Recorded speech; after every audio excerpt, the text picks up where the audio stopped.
Hello students, so we are doing the size exclusion and affinity chromatography and protein activity today. Okay, so these are the links where you can study them. So what we are looking at today is size exclusion chromatography for protein purification. So let's just discuss the principle of size exclusion chromatography. So your goal is to separate proteins based on the size, means molecular weight. So you can see this is where the proteins have different sizes are together. Okay, as the size of the size of the circle says. And in this column, you have something called porous polymer beads. So we'll discuss in the next slide. So what are the different what exactly are the different porous polymer beads made up of? Okay, so the principle of this one is that so large proteins, so if they are bigger than the pores of the beads, they cannot diffuse into the beads, meaning they will go through the beads straight away without getting diffused into it. Okay, so the large proteins, so they will come out first. The small proteins, which has the size of the beads, they will diffuse into the beads. Okay, so pore size of the beads, so they will diffuse into the beads. Okay, and they will be slow to come out. Medium protein should be somewhere in the middle. Okay, so that is the principle of the size exclusion chromatography. So pretty simple, isn't it? So as you will know that so you can use this principle to separate large from medium from small proteins. You can also use tools to separate to do buffer exchange, meaning your original solution is some kind of buffer. You want to change it to a different buffer. You can do this. Okay, and as size-based separation, all this can be done. So what is the purpose of size-based separation?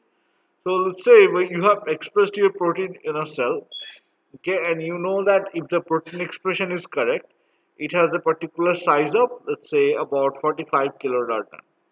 Okay, so you can use this process to separate any proteins that is 45 kilodalton and above from everything that is below 45 kilodalton using properly choosing the beads. Okay, so that is the advantage of this method. So here, what we are going to discuss first is the chemical nature of this bead. So one of the beads is Cephadex. Okay, so Cephadex is used for predominantly small size proteins. Okay, so Cephadex is chemically is this. So you can see a lot of carbohydrate molecules are cross-linked together in the Cephadex. Okay, so this tale, what it tells you is that various industrial grade size exclusion beads. So what we have here is, let me let me tell you what exactly this means. So this particular one is a size of the proteins. Okay, so Superdex 30 is able to separate 100 to 10,000 molecular weight proteins. Okay, so that is what this means.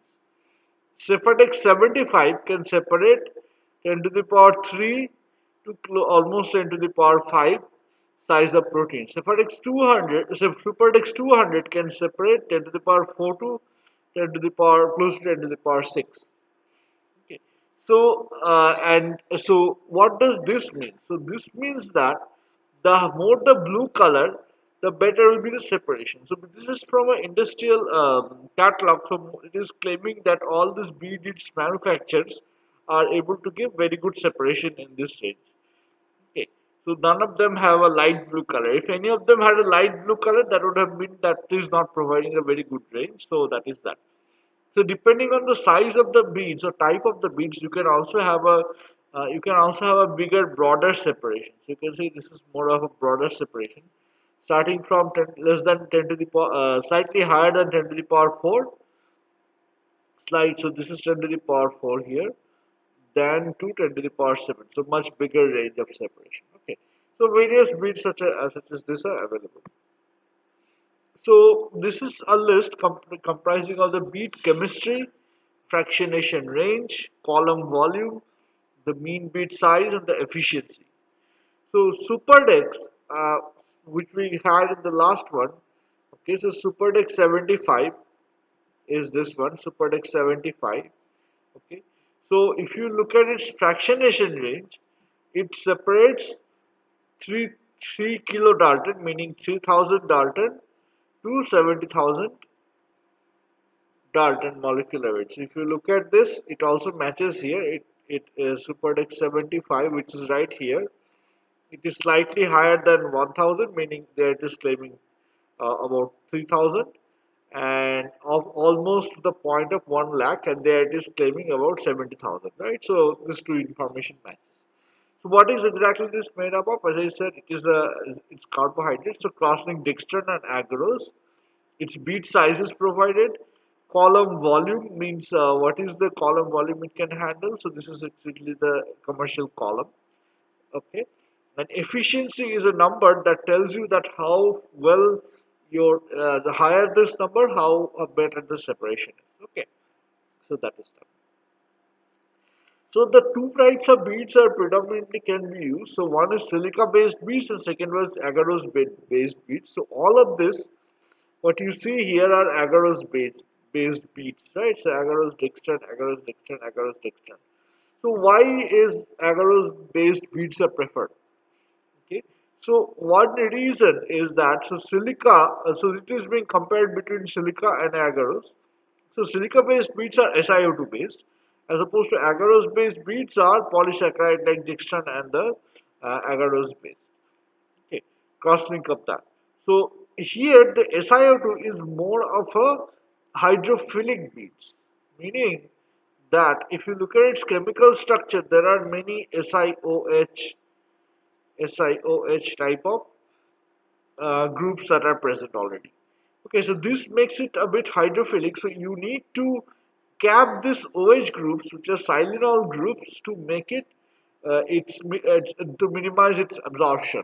Like the protein should not interact with this hydrophilic groups. So agarose, as opposed to that, where did I put the structure of that? Yeah, agarose, if you look at its structure, it does not need that because it is somewhat less of a hydrophilic moiety. Okay, so pH stability, it is 2 to 8 practically, and this is 3 to 11, slightly higher range. Again, these groups are more acidic, so its range is less. The agarose hydroxyls are slightly less acidic. So one advantage is that this is high pressure stability. Silica is by default is rigid, and here if you provide cross linking, it will propagate that as rigidity. The porosity can be controlled. Here also can be controlled. That is our separation. Okay, so that is pretty much all about the size exclusion chromatography. So one more thing is that, so I did not discuss this here, that but it is at present at the out of the syllabus, that you can control the separation using using different factors like flow, the volume of sample, okay, pressure of in the column, okay, molecular weight.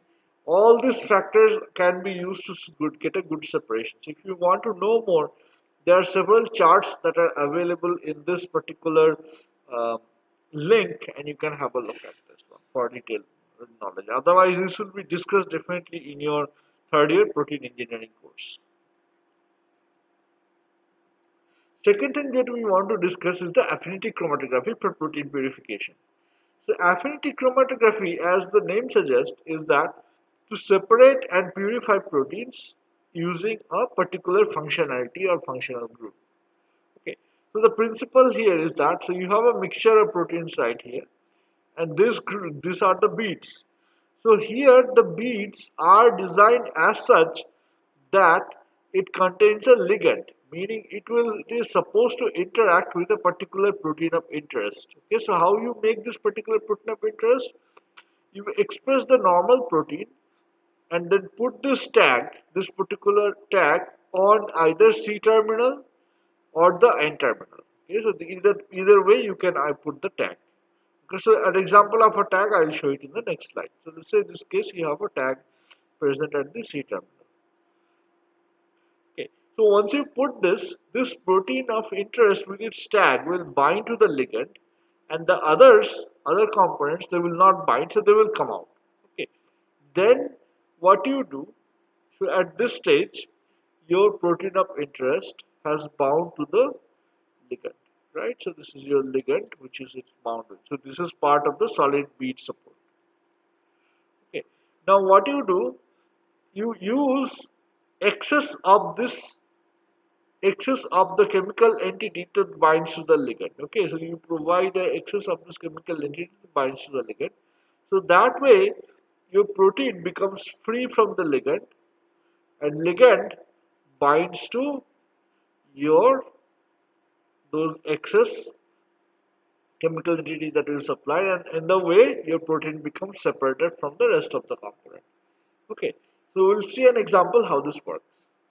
So one most commonly used example for this would be the histag based protein purification system. Okay, so let's see how this works. So histag based protein purification system, what it is done is N or C terminal histidine 6 tag is cloned and expressed. So histidine, if you look at the side chain, this is the side chain, that how it looks like. Okay, so there is a imidazole ring on it. Okay, okay, so this is the imidazole ring, and this tag. So there are 6 of this are present, which can be put either N terminal or C terminal on how you are cloning the protein.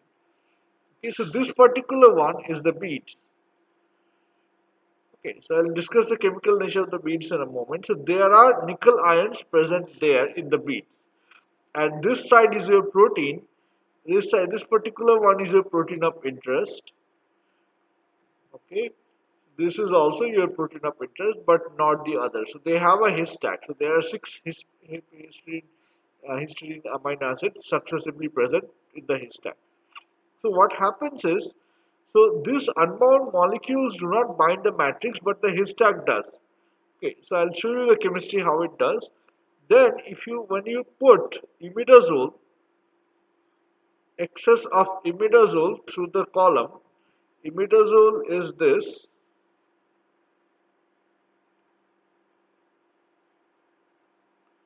Okay, once you put excess of imidazole through the column, it simply replaces the nickel. It simply replaces the histag. Okay, and your histag tag proteins become free from the column and be isolated in a pure state. So this is the structure of the nickel NTA resin. So NTS, which is commercially available in nickel NTA resin. So the name stands for triacetic acid. Okay, so nitrile triacetic acid. Okay, so you can see this is the nitrogen, which is CH2 CO minus, CH2 CO minus groups are attached. Okay, the reason that's why this part is an acetic acid, so it's a triacetic acid, nitroso triacetic acid. Okay, so that's the why the name comes from. So this is coordinated with a nickel 2 plus in its native form. So once the histag part comes in, so this part is the histag. So 1, 2, 3, 4, 5, 6 histidine groups are there. So they coordinate with the nickel, and they help the bind this protein, which is somewhere here with the nickel column. Okay, so that is how this chemistry that we showed in the previous slide works. Okay, so there are different types of tags that are commercially available, and you can choose them based on the basis of your requirement. But histag will probably be the most common one out there. So now you have purified your protein. So how do you assess its purity? So what you do, you use a term called protein activity, okay, and specific activity. So let's say this is a table for a hypothetical enzyme preparation. Okay, so you start with a crude cellular extract where your protein is present. So this is, let's say, your protein of interest, where 2 molecules are present along with many other components. Okay, So let's say this is present in a large volume, 1400 ml volume. Okay. So here you find the total protein amount to be present, that is 10,000 milligram. Okay. The activity, you test this and for an enzymatic assay, and you found that this activity of this enzymatic assay is 10,000. Okay, 100,000 units. Okay. So what we want to find out is the specific activity.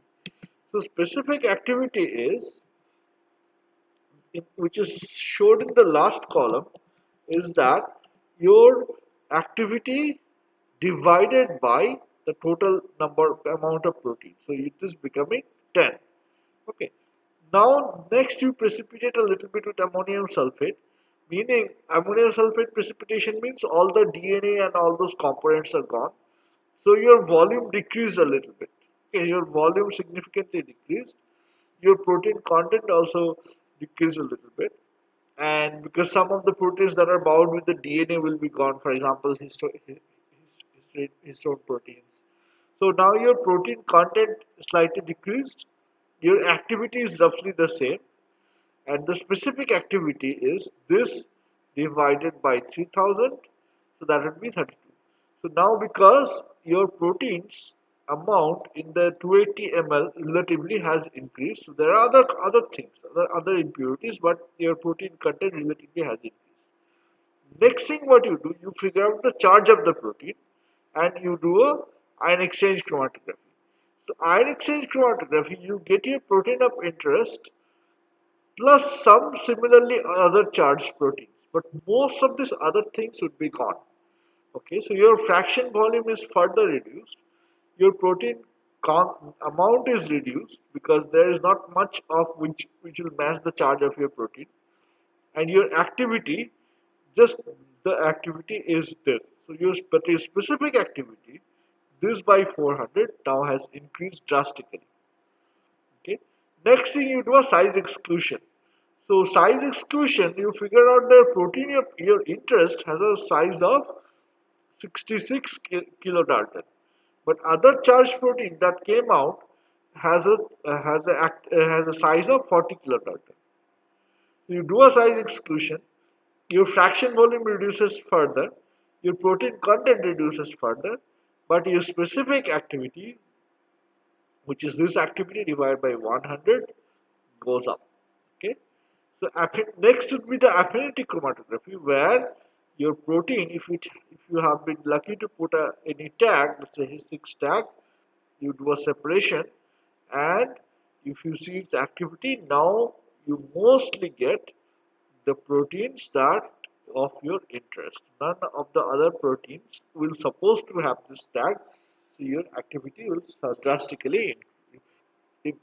Okay, so that is how your specific activity tells you the property of the protein. Okay, so that is that. So we'll stop here and go for the next lecture.